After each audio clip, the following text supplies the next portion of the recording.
Hello everyone, welcome back to the channel. तो last lectures में हम circulatory system, respiratory system, human ear, human eye, deficiency and diseases, cell, इन सबके PYQ कर चुके हैं। अगर आपने वो अच्छे क्वेश्चंस नहीं देखे हैं तो क्विक रिवीजन जाके कर लीजिए, एग्जाम की डेट बिल्कुल नजदीक है। आज हम डाइजेस्टिव सिस्टम को समझने वाले हैं। पहले क्वेश्चन की तरफ चलते हैं। तो पहला क्वेश्चन कह रहा है, how many canine teeth does an adult have. तो एक एडल्ट के अंदर कितने कैनाइन टीथ देखने को मिलते हैं। तो इसके लिए सबसे पहले ऑप्शन जो है वो 8 है, 4, 8, 4, 3, 2। तो हम एक डायग्राम समझेंगे। ये हमारे माउथ का डायग्राम है। माउथ में अगर हम बात करते हैं तो हमारे पास 4 वैरायटी के हमें टीथ देखने को मिलते हैं। जो सबसे आगे हमारे को देखने को मिलते हैं वो है इंसीजर। फिर उनके बाद जो हमें देखने को मिलते हैं ये जो शार्प टीथ होते हैं, जो ऐसे शार्प टीथ है हमारे, उसको हम बोलते हैं कैनाइन। फिर हमें देखने को मिलते हैं प्रीमोलर्स और फिर हमें देखने को मिलते हैं मोलर्स। अगर हम इंसीजर की बात करते हैं, इंसीजर जो है वो 8 नंबर के प्रोवाइड होते हैं। तो 8 इंसीजर प्रोवाइड होते हैं। आप यहाँ पे 4 देख सकते हो अपर जॉ में, फिर लोअर जॉ में आप 4 देखोगे तो 8 हमारे इंसीजर होते हैं। कैनाइन की बात करें तो 4 हमें कैनाइन देखने को मिलते हैं। प्रीमोलर्स की अगर हम बात करते तो हमें 8 प्रीमोलर्स देखने को मिलते हैं और मोलर्स हमें 12 देखने को मिलते हैं। तो ये तो हमारे इंसीजर, कैनाइन, प्रीमोलर्स, मोलर्स। वहीं पर अगर हम इंसीजर की बात करें तो किसी कट करने के लिए, जैसे एप्पल कट करना है, एप्पल बाइट करना है, तो उसके लिए हमारा इंसीजर हेल्पफुल है, इसका फंक्शन है। कैनाइन की बात करें तो कैनाइन किसी भी फूड को टीयर करने के लिए, टीयरिंग ऑफ फूड के लिए रिस्पॉन्सिबल है, उसका फंक्शन टीयरिंग करना है। प्रीमोलर्स की बात करते हैं तो प्रीमोलर्स का क्या काम है, क्रशिंग करना। जो फूड हमने खाया है उसको क्रश डाउन करना, ये प्रीमोलर्स का काम है। और ग्राइंडिंग करना, उसको और ज्यादा ग्राइंड करके स्वेलो करवाने के लिए हेल्पफुल बनाना, ये मोलर का काम है। तो अभी हमारा क्वेश्चन में पूछा गया है कि कैनाइन कितने प्रेजेंट होते हैं एडल्ट टीथ। तो जो हमारे कैनाइन है जो एडल्ट टीथ में प्रेजेंट होते हैं वो है 4। तो B option will be the correct answer of this question. Next question की तरफ चलते हैं। अगला क्वेश्चन है, bariatric surgery brings change in a person. जो बैरिएटिक सर्जरी होती है वो पर्सन के कौन से ऑर्गन में चेंज लेके आती है। हार्ट में लेके आती है, नेसल कैविटी में लेके आती है, या फिर लंग्स में, या डाइजेस्टिव सिस्टम में। तो बैरिएटिक जो सर्जरी है उसको हमारी गैस्ट्रिक्स बाईपास भी कहा जाता है। अगर हम इसकी बात करें तो गैस्ट्रिक बाईपास भी कहा जाता है। इसका मतलब वो हमारे किसके ऑर्गन में चेंज लाती है, डाइजेस्टिव सिस्टम में चेंज लाती है। इसमें बेसिकली क्या होता है, अगर किसी इंसान को कोई ही सीरियस बीमारी है, कोई भी सीरियस हेल्थ इशू है, जिसके वजह से उसका जो वेट है, जो अगर वेट के वजह से कोई सीरियस हेल्थ इशू है, तो लोग अपने डाइजेस्टिव सिस्टम के पास उसका बाईपास सर्जरी, मतलब गैस्ट्रिक बाईपास सर्जरी कराते हैं। जिससे क्या होता है, वो वेट लॉस हो जाता है। वेट लॉस होने के लिए ये सर्जरी कराई जाती है। तो डाइजेस्टिव सिस्टम में आपको ये चेंज देखने को मिलेगा। So D option will be the correct answer of this question.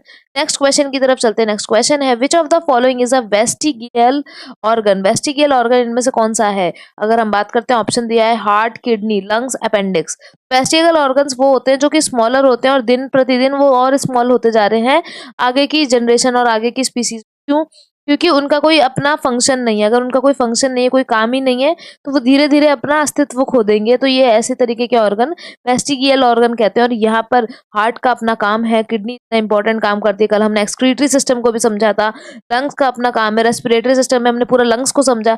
Appendix है, इसका कोई एज सच काम नहीं है। तो ये जो अपेंडिक्स है वो एक प्रोबेबली हमारा most widely known as vestigial hormone organ के ह्यूमन ऑर्गन कहते हैं। तो D option will be the correct answer of this question. Next question की तरफ चलते हैं। नेक्स्ट क्वेश्चन है, in which of the following organ of the human body are carbohydrate stored as glycogen. तो glycogen की तरह कौन सा कार्ब, किस ऑर्गन में हमारे जो कार्ब्स हैं वो स्टोर होते हैं। क्या वो स्टमक में स्टोर होते हैं, लिवर में, स्मॉल इंटेस्टाइन में, या फिर लार्ज इंटेस्टाइन में। तो जो हमारा जो कार्बोहाइड्रेट्स है वो ग्लाइकोजन की तरह हमारे लिवर में स्टोर होते हैं। लिवर में स्टोर होते हैं अप्रोक्सीमेटली 100 ग्राम्स। तो जो फूड है वो हम उसमें जो ब्लड ग्लूकोज है, जो कार्बोहाइड्रेट्स है, बेसिकली वो जो है हमारे उसमें ग्लूकोज प्रेजेंट होता है और वो जाके हमारे लिवर में स्टोर होता है। और जब हमें कोई नीड है तो वो वहां से हमको मिलता है। तो B option will be the correct answer of this question. Liver में जाके हमारा carbohydrate as a glycogen store होता है।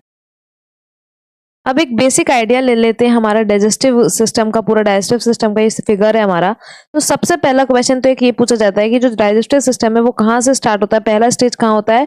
तो माउथ में हमारी स्टार्टिंग होती है। जैसे कि फूड इनटेक किया तो माउथ में अभी हमने देखा इंसीजर प्रेजेंट होते हैं, कैनाइन प्रेजेंट होते हैं, प्रीमोलर, मोलर, ये सब उस फूड को चुबी करते हैं और बहुत ज्यादा जो कॉम्प्लेक्स फूड है उसको सिंपल फूड में कन्वर्ट करते हैं। और यहाँ पर हमारी एक सेलिवरी ग्लैंड प्रेजेंट होती है जो कि हमारा सलाइवा को रिलीज करते हैं। जो माउथ में एक लिक्विड फॉर्म आता है जिसको सलाइवा बोलते हैं। सलाइवा की हेल्प से ही वो जो फूड है हमारा कॉम्प्लेक्स फूड वो सिंपलर फूड में कन्वर्ट होता है। तो सैलिवरी ग्लैंड जो सैलिवरी ग्लैंड है वो सलाइवा को रिलीज करती है और फिर उसकी हेल्प से जो फूड है उसको च्यूई कर कर फिर ईसोफेगस हो गया या फिर इसको फूड पाइप भी बोला जाता है, इसके थ्रू वो हमारे स्टमक पे जाता है। तो माउथ से स्टमक कौन पहुंचाता है? ये जो ईसोफेगस है या फिर फूड पाइप बोला जाता है। इसके थ्रू जो चू पार्ट है वो हमारे स्टमक में जाता है। यहाँ पर स्टमक में हमारे पास एक गैस्ट्रिक जूस होता है। गैस्ट्रिक जूस होता है जिसको एचसीएल बोलते हैं। तो बेसिकली हमारा गैस्ट्रिक जूस देखने को मिलता है। और यहाँ पर जो चारों तरफ जो स्टमक है उसके तरफ हमारी म्यूकस की लाइनिंग होती है कि म्यूकस जो म्यूकस है उस जो हमारा ये जो गैस्ट्रिक जूस है वो हमारे स्टमक को किसी भी तरीके से हार्म ना करे। वहीं पे जो अगर स्टमक की बात करते तो स्टमक में आपको अब ये जो फूड है जो चू फूड होके आया है वो और डाइजेस्ट होते हुए दिखेगा और ये कन्वर्ट हो जाता है काइम में, इसको CHYME बोलते हैं। तो कन्वर्ट हो जाता है हमारा चाइम में या फिर काइम में बोलते हैं, काइम में। और ये जो काइम है बेसिकली अब ये हमारे स्मॉल इंटेस्टाइन में रिलीज कर दिया जाता है। स्मॉल इंटेस्टाइन में रिलीज कर दिया जाता है। अभी स्मॉल इंटेस्टाइन को कहते हैं बस स्मॉल इंटेस्टाइन है, लेकिन ये बेसिकली लार्ज इंटेस्टाइन से ज्यादा है। इसका जो डायमीटर वो कम है लेकिन लेंथ बहुत ज्यादा है। तो स्मॉल इंटेस्टाइन में इसको रिलीज कर दिया जाता है। अब यहाँ स्मॉल इंटेस्टाइन में जितने भी न्यूट्रिएंट्स होते हैं हमारे कार्बोहाइड्रेट्स हो गया, प्रोटीन हो गया, फैट्स हो गया, सब एब्जॉर्ब होते हैं। यहाँ पर एक स्मॉल फिंगर लाइक प्रोजेक्शन होता है। फिंगर लाइक प्रोजेक्शन होता है जैसे विली बोलते हैं। जो भी हमारे जो हमारा एब्जॉर्ब्ड न्यूट्रिएंट्स हैं वो एब्जॉर्ब कर लेता है विलाय, और विलाय मिक्स से हमारे ब्लड वेसल कनेक्टेड होते हैं। फिर वो ब्लड में जाके डिजोल्व हो जाता है और फिर वो फर्दर बॉडी पार्ट्स में पहुंच जाता है। तो जो स्मॉल इंटेस्टाइन है यहाँ पर सारे न्यूट्रिएंट्स हमारे जो फूड के हैं वो अब एब्जॉर्ब हो जाते हैं। अब जो यहाँ से वेस्ट फूड है वो जो स्मॉल इंटेस्टाइन है उसके थ्रू जाके हमारे लार्ज इंटेस्टाइन में जाता है। तो यहाँ पर एक डक्ट होती है जिसे हम सीकम कहते हैं। तो स्मॉल इंटेस्टाइन और लार्ज इंटेस्टाइन को जोड़ने वाला सीकम है। उसके क्वेश्चन आएंगे तो हम वहां पर डिस्कस करेंगे। तो वहां से अब जो हमारा वेस्ट फूड है वो लार्ज इंटेस्टाइन में चला जाता है और लार्ज इंटेस्टाइन में सिर्फ वाटर एब्जॉर्ब होता है। तो लार्ज इंटेस्टाइन में हमारा वाटर एब्जॉर्ब होता है।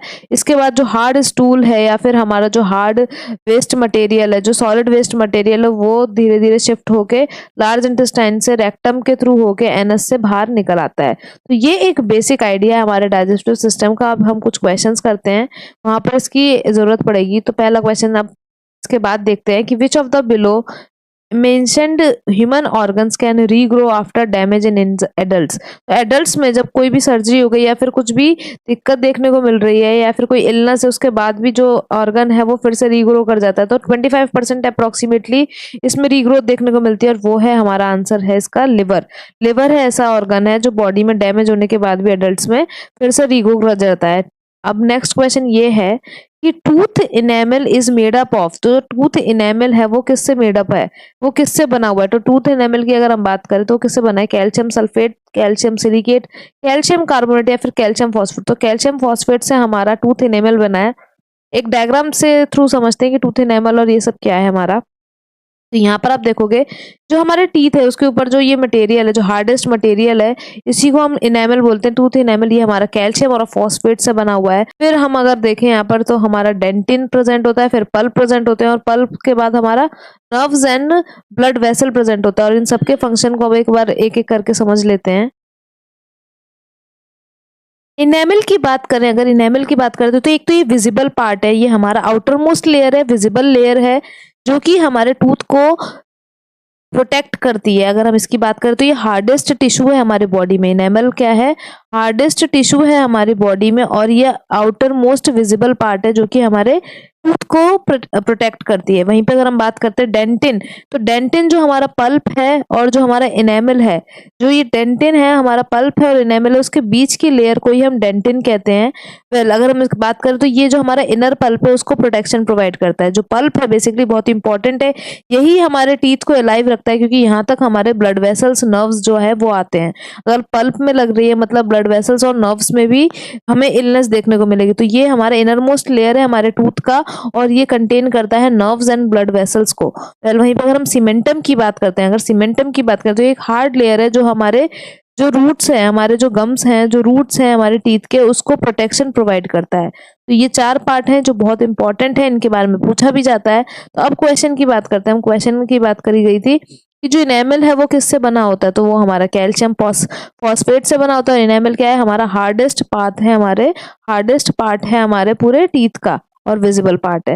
वेल नेक्स्ट क्वेश्चन की तरफ चलते हैं। अगला क्वेश्चन है, in which part of the alimentary canal the complete digestion of fat takes place. तो अगर हम बात करते हैं कि कौन से पार्ट में, एलिमेंट्री कैनाल के किस पार्ट में हमारा complete digestion of fat takes place होता है, तो लास्ट जो हमारा स्मॉल इंटेस्टाइन है, यहाँ पर हमारे सब चीज का कंप्लीट डाइजेशन होता है, क्योंकि इसके बाद हमारा जो वेस्ट मटेरियल है वही आगे थ्रू करता है, क्योंकि लार्ज इंटेस्टाइन सिर्फ वाटर का एब्जॉर्प्शन ही करता है। तो जो कंप्लीट डाइजेशन ऑफ फैट है वो हमारे स्मॉल इंटेस्टाइन में होता है, और जो हमारा डाइजेशन का प्रोसेस है वो कहाँ से स्टार्ट होता है, हमारे माउथ से स्टार्ट होता है। तो B option will be the correct answer of this question.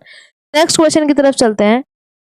अगला क्वेश्चन है, which is the longest part in the digestive system of the human body, pancreatic duct, small intestine, large intestine या फिर oesophagus. इनमें से कौन सा जो है वो हमारा लार्ज डाइजेस्टिव सिस्टम का पार्ट है। अगर हम बात करते हैं यहाँ पर, तो लार्ज इंटेस्टाइन नाम से लार्ज इंटेस्टाइन है क्योंकि इसका जो डायमीटर है वो ज्यादा होता है, लेकिन स्मॉल इंटेस्टाइन जो है वो लॉन्गेस्ट पार्ट है हमारे डाइजेस्टिव सिस्टम का, क्योंकि जो इसकी अगर हम बात करते हैं तो यहाँ पर आपको देखने को मिलेगा ये 18 फीट, अप्रोक्सीमेटली 18 फीट लॉन्ग है, और जो इसकी डायमीटर है, बेसिकली अगर इसकी डायमीटर की बात करें तो वो छोटी है, वो नैरो है in compare to large intestine. इसी वजह से हम इसको लॉन्गेस्ट पार्ट कहते हैं, लेकिन जो डायमीटर छोटे होने की वजह से इसको स्मॉल इंटेस्टाइन बोला जाता है, लेकिन ये लॉन्गेस्ट पार्ट है हमारे डाइजेस्टिव सिस्टम का। वहीं पे लार्ज इंटेस्टाइन की अगर लेंथ की बात करें तो यहाँ पर ये 5.5 फीट लॉन्ग देखने को मिलती है, 5.5 फीट लॉन्ग देखने को मिलती है। तो यहाँ पर अगर हम बात करते हैं longest part in the digestive system, तो small intestine will be the correct answer of this question.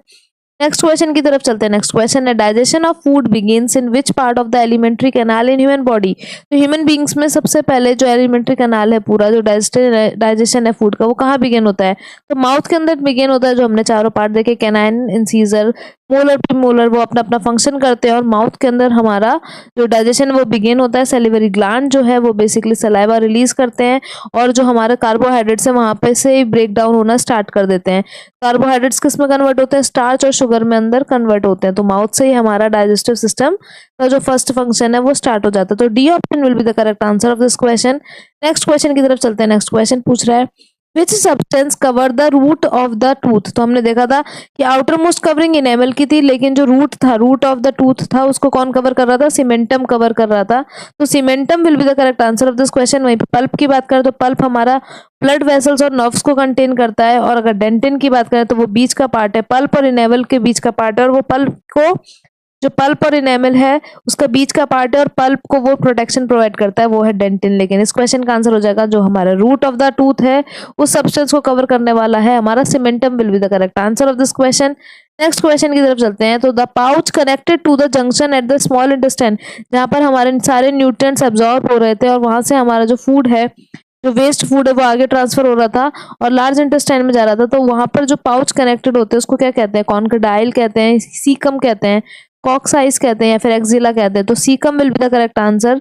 Caecum will be the correct answer of this question. Caecum है वो जो एक पाउच कनेक्टेड रहता है वहां पर, उसको सीकम बोला जाता है, जो कि स्मॉल इंटेस्टाइन और लार्ज इंटेस्टाइन को कनेक्ट करता है। नेक्स्ट क्वेश्चन की तरफ चलते हैं। नेक्स्ट क्वेश्चन पूछ रहा है, hydrochloric acid is secreted in which part of our digestive system. तो डाइजेस्टिव सिस्टम के किस पार्ट में हाइड्रोक्लोरिक एसिड जो है वो रिलीज होता है। इसको गैस्ट्रिक एसिड भी बोला जाता है, गैस्ट्रिक जूस भी बोला जाता है, गैस्ट्रिक जूस भी बोला जाता है। अगर हम बात करें तो ये हमारे स्टमक के अंदर रिलीज होता है, जो कि हमारे जो फूड, जो माउथ से फूड आया है उसको और फर्दर डाइजेस्ट करने में और काइम बनाने में ये हेल्पफुल है। तो स्टमक में हमारा गैस्ट्रिक जूस है, जो हमारा हाइड्रोक्लोरिक एसिड है वो वहीं देखने को मिलता है। वेल वहीं पे अगर हम बात करें, एक और क्वेश्चन इसी से रिलेटेड है पर वो घुमा के पूछा है, वो पूछा है कि which of the following organ secrete hydrochloric acid that helps our body in killing pathogenic bacteria. तो जो भी हमारा भाई वो HCl one of the most strongest acid में काउंट किया जाता है। तो वो ऑब्वियसली कोई भी जो बैक्टीरिया हमारे बॉडी के अंदर एंटर कर रहे हैं, जो पैथोजेनिक बैक्टीरिया है, तो अगर इसके थ्रू, खाने के थ्रू पास होकर जाएंगे तो वो यहाँ पर हमारे डैमेज करने को, उसको रिमूव करने के लिए, उसको डिस्ट्रॉय करने के लिए हमारा HCl जो है वो रिलीज होता है किस पार्ट में, तो वो हमारा स्टमक है। Stomach will be the correct answer. और जो इसके और क्वेश्चन, डाइजेस्टिव सिस्टम के और जो क्वेश्चन है वो अभी हम देखेंगे सेकंड पार्ट में। So stay tune and like and subscribe our channel. Thank you so much for watching.